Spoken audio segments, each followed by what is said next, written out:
ਅਸੀਂ ਵੀ ਇੰਨੀ ਉਮਰ ਹੋ ਗਈ ਹੈ ਵੇਖਦੇ ਆਉਂਦੇ ਹਾਂ ਕਿ ਸਭ ਤੋਂ ਜ਼ਿਆਦਾ ਇਸ ਵੇਲੇ ਨੇਜ਼ਾਬਾਜ਼ੀ ਹੋ ਰਹੀ ਗੁਜਰਾਤ ਦੀ ਤਾਰੀਖ ਦੇ ਵਿੱਚ ਬੇਸ਼ੱਕ। ਤੇ ਚੌਧਰੀ ਗੁਲਾਮ ਪਾਸ ਸਾਹਿਬ ਬਾਣੀਆਂ ਤੋਂ ਹਰ ਮੇਲੇ ਜਨਾਬ ਪੰਜ ਅੱਗੇ ਪਿੱਛੇ ਰਵਾਂ ਰਹਿੰਦੇ ਨੇ, ਐਕਟਿਵ ਰਹਿੰਦੇ ਨੇ।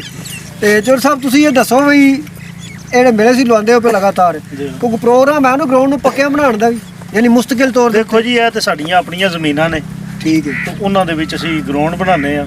ਇਹ ਇਲਾਕੇ ਦੇ ਤਾਮਨ ਦੇ ਨਾਲ ਤੇ ਭਰਾਵਾਂ ਦੇ ਤਾਮਨ ਨਾਲ ਨਹੀਂ ਪੁਆਇੰਟ ਦੀ ਸਲਾਹ ਹੈ ਮੁਸਤਕਿਲ ਤੌਰ ਗਰਾਊਂਡ ਤਾਂ ਫਿਰ ਮੁਸ਼ਕਿਲ ਹੈ, ਨਹੀਂ ਨਾ ਬਣ ਸਕਦਾ। ਜੇ ਮਿਹਰਬਾਨੀ ਹਕੂਮਤ ਕਰੇ ਤੇ ਕੋਈ ਮੁਸਤਕਬਲ ਗਰਾਊਂਡ ਦੇ ਛੜੇ। ਇਹ ਤੇ ਜਿਨ੍ਹਾਂ ਦੀਆਂ ਜ਼ਮੀਨਾਂ ਨੇ ਉਹਨਾਂ ਦੀ ਅਸੀਂ ਮਿਹਰਬਾਨੀ ਸਮਝਦੇ ਆ, ਜਿਨ੍ਹਾਂ ਸਾਨੂੰ ਕਦੀ ਰੋਕਿਆ ਨਹੀਂ। ਠੀਕ ਹੈ, ਅਸੀਂ ਵਧਾਈਏ, ਅਸੀਂ ਘਟਾਈਏ, ਪਰ ਕਿ ਉਹਨਾਂ ਦੇ ਮਸਲੇ ਮਸਾਇਲ ਬਣਨ ਤੇ ਉਹ ਆਪਣੇ ਆਪ ਹੱਲ ਕਰਦੇ ਨੇ। ਤੇ ਮੀਆਂ ਸਾਹਿਬ ਦੀ ਮਿਹਰਬਾਨੀ ਦੇ ਨਾਲ ਇਸੇ ਗਰਾਊਂਡ ਦੇ ਵਿੱਚ ਅਸੀਂ ਕਿੰਨੇ ਜਲਸੇ ਲਵਾ ਚੁੱਕੇ ਹਾਂ ਔਰ ਕਿੰਨੇ ਅੱਗੋਂ ਲੱਗਣੇ ਨੇ।